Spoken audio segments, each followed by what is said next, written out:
everyone. I'm Reverend Karla. Welcome to Spirituality Matters.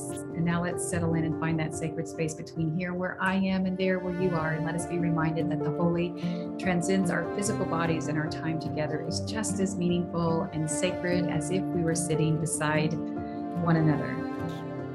Okay, let's get started. Today is titled Chasing the Sun, Summertide.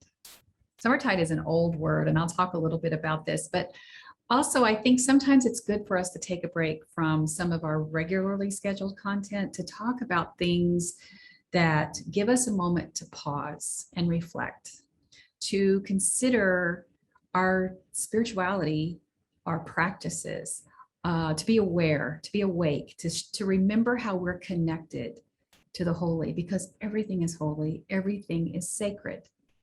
So this is being recorded in mid-August, and it's going to have, this is the last day of August that this podcast will be dropped. And August is such a sacred portal. And I think I say that every month, but it's important for us to pay attention. So in the blog, I started this out by talking about a line from a verse. It was really funny because I heard the phrase chasing the sun when I started to write this. And so I Google it. I always Google it and say, okay, what's out there? Why am I hearing this? And how is it connected to spirituality and to our lives? And looking at what other influencers might have to say about that, especially our wisdom keepers from old. I'm always looking for things from Rumi and just any kind of sacred writer back there and see what they might have to say about this time of the year. Well, I found this song that's literally called Chasing the Sun. And it's had 127 million views on YouTube. It's like, where have I been? But anyway, this line is in that song, and we'll never grow old again. You'll just find us chasing the sun. Now, I kind of remember when I saw this, I'm like, I've never heard of this song before. But I also remember when my grandmother was alive and I was a little girl, and I had such a crush on Tony, Orlando, and Dawn. Now, I bet 95% of you right now are out of my demographics, and you're going to go Google Tony, Orlando, and Dawn. I just loved him, and I just loved his dancing. I loved their music, and my grandmother had no idea who they were. Same with Jackson 5, any of those, the Osmonds, all those are from my childhood. You're just like, oh my gosh, Karla, you're so old. I'm a boomer. I was born in 1961. So I think it's important that we kind of put perspective here, and it reminds me like, okay, that's what's happened as you age, you're kind of disconnected, and that's okay. But these songs' lyrics reveal the desire to just live as loud and boldly as you can, because you're proclaiming immortality. You just want to believe that it is. And if you just continue to move and you continue to chase the sun and you never go to sleep, you'll never grow old. We know that's not true. But I wrote, Oh, the Confidence of Youth. And it reminds me of a movie, Cold Mountain, with Nicole Kidman. It was a wonderful movie. And one of the main people in that movie that uses that phrase, the confidence of youth, but it also could be said the ignorance of youth as well. That character ends up dying because sometimes our youth convinces us that we are immortal and that we can afford to be reckless because we feel like we have all the time in the world. I'm sure you have felt that at one time or another in your life. And it's really interesting because even though the video is really loud and boisterous, just showing all these kinds of things that proclaim and confirm the lyrics of the song, the video does take a very interesting dark turn at the very end. But I think the moral of that story is that immortality comes at a high price. So there's a little nugget of wisdom there that's saying that we know immortality is not attainable, that our sunset will come, that we can't chase the sun. We're not supposed to. Nature gives us the wisdom to tell us that there's always a time for rest. There's always a time for darkness. The sun doesn't hold all the energy that our lives need, the things that we need here to survive, to live fully, peacefully, in balance. We need all that the gifts of creation offer us. So I already mentioned I'm a boomer. I am a couple of months away from my 60th birthday. And I don't think about it a lot. I'm too busy to think about it. Every once in a while, when something doesn't move the way it used to, or I just notice that things are changing about my body. I have long ago accepted that I know I have more days behind me than I do ahead of me. But I don't spend a lot of time thinking about that because, like I said, I'm just too busy. And I'm blessed beyond measure with the chaos that comes with the grandchildren, and still we have pets and civic responsibilities and so on. So that dominates all the time. And plus, writing and producing for all you beautiful souls, it takes up a lot of my time. But I've certainly had time in my youth as well to live loud and to live a little arrogantly and to live ignorantly. So I remember specifically thinking I had all that time in the world until one day something kind of upends you and you realize that you don't. And I remember a couple of things specifically for me. I remember one time in high school when two of my classmates were killed in a car wreck. It really tore our town, our little small town up. The town basically closed down for their funeral. And I remember being in almost a really bad three-wheeler accident where I could feel the tug of the tires on my legs. And for weeks later, I would have nightmares thinking about how close I came to having my legs probably permanently damaged by that accident, and thinking, wow, I've got to be a little bit more cautious in my time. I want my body to stay healthy. And we also see things like our seasons do change, graduations come and go, children are born, lives change, grandparents die, until one day this confidence of youth changes to a humility. We feel a little less steady about our lives.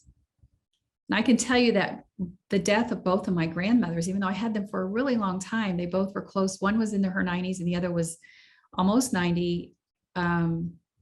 It affected me greatly. I remember when the first one died, I curled up in my bed, just like I noticed I curled up like a little girl, and I was holding my chest, and I just wanted to be left alone. I just wanted to cry and mourn the loss of a woman who had touched me greatly. And I still feel her presence now. But then we start to see how much time is indeed a gift. And this gift is firmly planted in our hearts and souls if we are aware of that. And we then spend less time chasing the sun, because we also see the beauty and the miracle in the sunset. We also want to get up earlier so that we can see the miraculous sunrise.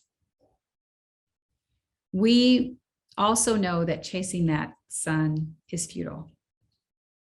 We can embrace the awesomeness of all creation for the gift that it gives us. It's not about just conquering our lives and conquering creation. It's about experiencing it and understanding our place in it. So, beloved, this is summertide. This is where they sometimes refer to this as high summer, because we're moving towards fall.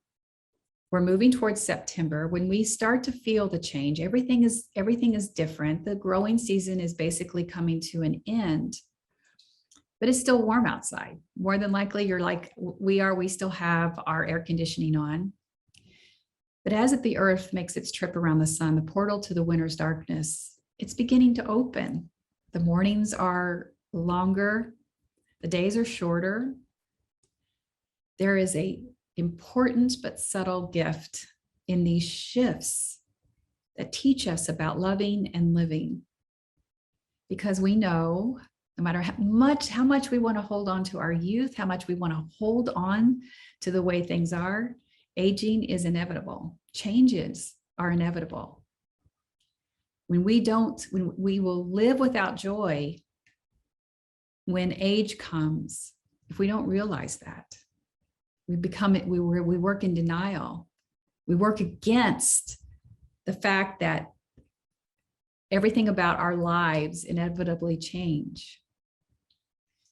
So chasing the sun may not be physically possible throughout our entire lives, but we can live in those memories. When time seemed to stand still as we basked in the confidence of our youth. And what can it teach us now about life? So as the days continue to shorten and the nights get longer, I pray that Summertide reminds you that this precious gift of time is all that we have. And I pray that this living out loud of our youth, it can be transformed into loving fiercely and living gratefully, because that's what we end up having.